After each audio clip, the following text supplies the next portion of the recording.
What is going on, everybody? It is Wednesday morning, and that means it is time for Gear News. Something we do every Wednesday morning, bringing you the latest, or, since we shot this last anyway, news about guitar stuff from around the interwebs. So let's get going. Do me a favor, though. Hit the subscribe button and the like button if you like guitar stuff, because that's what we do. Like 4 or 5 new videos a week. We do that stuff here, so I think you'll dig it. Okay, so first we're going to talk about Positive Grid. They've come out with this new thing called the Omnyss, O-M-N-Y-S-S, and it is a new set of amps and effects for epic soundscapes and massive tonal exploration. And this is obviously going to be on their Bias platform, their software, for the computer. And it's pretty cool. It's going to basically be, I think, kind of what this is their answer to like neural DSP, like higher gain, heavier sounds sort of stuff. So there's a bunch of new things. We've got 3 new guitar amp sims: the Ethera, the Agrolith, and the Viscerus. So you're going to get some kind of bigger, higher gain sounds, but also the clean sounds that go with those, as well as some other effects to kind of complement those sounds as well. So cool stuff from Positive Grid. I'll leave a link to it in the description of this video. If you're interested in using anything or even just checking it out, do me a favor and use those links, because it does help out the channel a little bit. I think there might even be a discount code for Positive Grid. If there is, I'll put it in the description. And in more plugin news, the Big Sky Reverb. This is like pretty much at this point legendary Strymon pedal. It's a big one, right? It takes up a lot of pedal board space, but they've put it into a plugin format. Now this saves you a bunch of money, especially if you record with your computer a lot using plugins, because this thing I think is gonna be $199, and it's basically gonna be the Big Sky in a plugin. And I think the pedal at this point is like almost 600 something like that. So pretty cool. I'll leave a link to this in the description as well. If you are a plugin guy, this one might be worth having. If you're a looper, Mooer has come out with 2 new loopers. We're gonna focus on one, of course, because this is a guitar channel, but they have a drumming looper too. So the Looper X2 and the Drummer X2. This is pretty cool. So loopers obviously are neat, and they have recording time, so you can loop stuff on top of each other and you can be a one-man band. For those of you that are not familiar with a looper, that's what it does. It's pretty cool. In this situation though, it's a little pretty complex. So basically you have 300 minutes, I think, of recording time, but you can break this down into specific save slots, 11 song banks. So you could have 11 song banks ready, and in each song bank you could have 7 different layers that you could record for up to 300 total minutes in looping time. On top of that, those slots in each of those songs are arranged so where you could have like an intro, a verse, a chorus, like to structure a song in all of the loops, and then be able to adjust fade in and fade out between them. Really, really cool. Super. It sounds kind of complex, but for those of you that use this, it could be a really powerful tool and kind of a fun songwriting tool too for those of us that are not as serious of loopers, but a pretty neat setup. And then there's a drumming looper too. If you're a drummer, I'll leave a link to both of them in the description. I won't get too much into the drumming one now, but that one's there as well. Pretty neat. Faith Guitars has come out with 3 new 20th anniversary editions. Torified Sitka spruce tops, Fishman pickups, and then a really cool Tree of Life inlay in the 12th fret. And then they're gonna, of course, plant a tree for every guitar that they sell. These things are really, really pretty, really special. If you know who Faith Guitars are, you'll know what you're getting yourself into. These are really cool guitars. If you don't, definitely check them out. Smaller brand, not a lot of people have heard of them, not as many as the other stuff anyway. but really nice and really beautiful, beautiful instruments, especially these ones. Now, these are special edition ones. I think they're limited in production as well, and they're somewhere between $2,000 and $2,300 or something, which makes total sense for a really good acoustic guitar. Dean has come out with an extension to their Exile X line of guitars. These are made in India. They're very reasonably priced. I want to say they're like $700, something like that. And they've got a Floyd Rose FR20 tremolo system on them. They've got Dean pickups in them. Not really much to say. I think these things have 16-inch radius Indian rosewood fretboard, 24 frets, you know, the shreddy stuff on a budget. $700. This thing's a really cool guitar. Dual action truss rod. It's got all the things that you would need.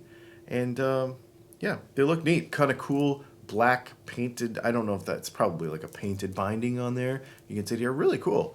Really cool guitar. They haven't come out with anything really new like this since they've been fighting with Gibson for a while. So it's kind of cool to see them adding to their model line. G&L's CLF Research division has come out with their S500.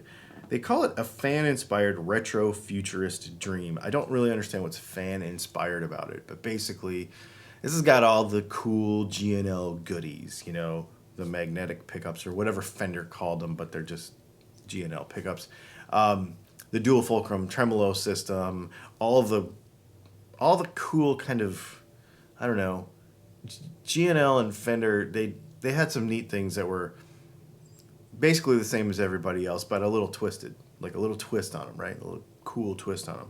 So this guitar basically has all those things, and it is more or less an S-style guitar called their S500, but obviously G&L, like I said, is a little unique.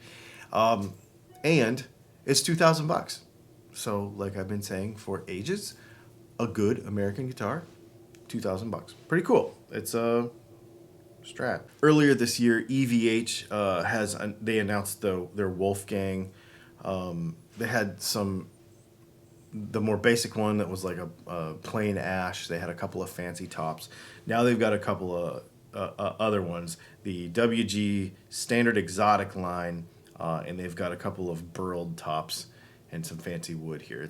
They're just different tops. Hard mounted pickups, but different tops. PRS has been on fire lately. They've been coming out with a bunch of crazy stuff. New signature model guitars, Robin Ford, a bunch of stuff like that. And of course their new pedal line, which is still, I can't get one. I've been trying to get that stuff and can't get it. Anyway, so they're coming out with a lot of cool stuff.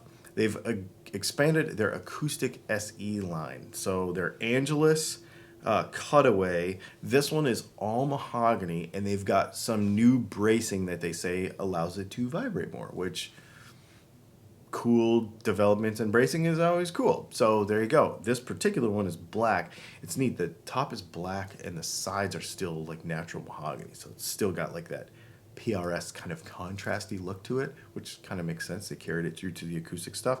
And then the other thing is a parlor guitar, which is really cool. Now they've had parlor guitars, but this is pretty. It's really cool. And these things are not wicked expensive either. I couldn't find a price in this article, but it's an SE thing, so I'm sure it's not going to be ridiculous. And they're neat. We don't usually headline these things. Usually we leave the guitar stuff for the last. And just so you know, there's like a structure to this. We do the computery stuff. If Fender comes out with a pair of earrings or whatever, we put that at the beginning. And then when we do Gibson comes out with a fancy sweater or whatever, all that stuff goes at the beginning. And then we have plugins, pedals, amps, guitars at the end. But this week, because we're talking about PRS a little bit, and that's what's in the thumbnail, we put the PRS stuff at the end. And it's an amp. And I think it's really cool because the HDRX amp range was a 100-watt amp and a 50-watt amp dedicated to what Paul Reed Smith's version of Jimi Hendrix's touring setup. What he thought Jimi Hendrix's touring setup should have been or would have been. Basically, they got hold of an amp and they looked at it really close and they tried to make their own, only reliable and quiet and, all the Paul Reed Smith refined parts that Paul Reed Smith puts, his spin of refinements that he puts on everything, which is really cool. 50 watt amp, 100 watt amp. Now we have a 20 watt version of the same thing that's going to break up a lot earlier, obviously, so at lower, more, clubbable volumes, more or less, like smaller venues at your house. You're not going to be blowing your neighbors away with this thing. It's pretty cool. And it's a kind of like a smaller head, PRS does these smaller heads, and then a 1x12 cabinet to go with it, so a smaller kind of stack. The thing that's neat about this is not only is it the normal stuff, but it's also, it's got the regular power scaling toggle, a high mid gain trigger, and a channel switching bright switch. The EQ section is basically the same as the bigger amps, but of course it's only going to be 20 watts. And it's $799. So it's not tons of money. $799 for the head, $399 for the cabinet. If you already have a cabinet, you're getting into this thing for under $1,000. If you don't have a cabinet, this is a nice setup. I don't know if you have priced tube amps lately, but they're getting expensive. And this is I'm shocked when I scrolled to the bottom and found out that this thing was pretty reasonably priced. I just paid $1,300 for a Black Star. So this is pretty cool. Make sure you check out our live stream tomorrow night at 8 p.m. Eastern, where Leslie's going to be with me. We are going to talk about women playing guitars a little bit, because I saw an article earlier today that we're going to save for tomorrow's live stream that I think is really interesting, as well as we've got a review coming out next week that I think you're going to dig. We've got the Gibson G-Hole, the Gibson G-Bird Hummingbird with the G-Hole in it. I got one of those things. I've been playing that thing. It's pretty cool. And we got a bunch of other stuff to review around here. There's like piles of stuff, and I'm trying to get caught up. So make sure that you like and subscribe and do all the things so that you don't miss any of our videos coming up. Thanks for hanging out, and we'll see you in the next one.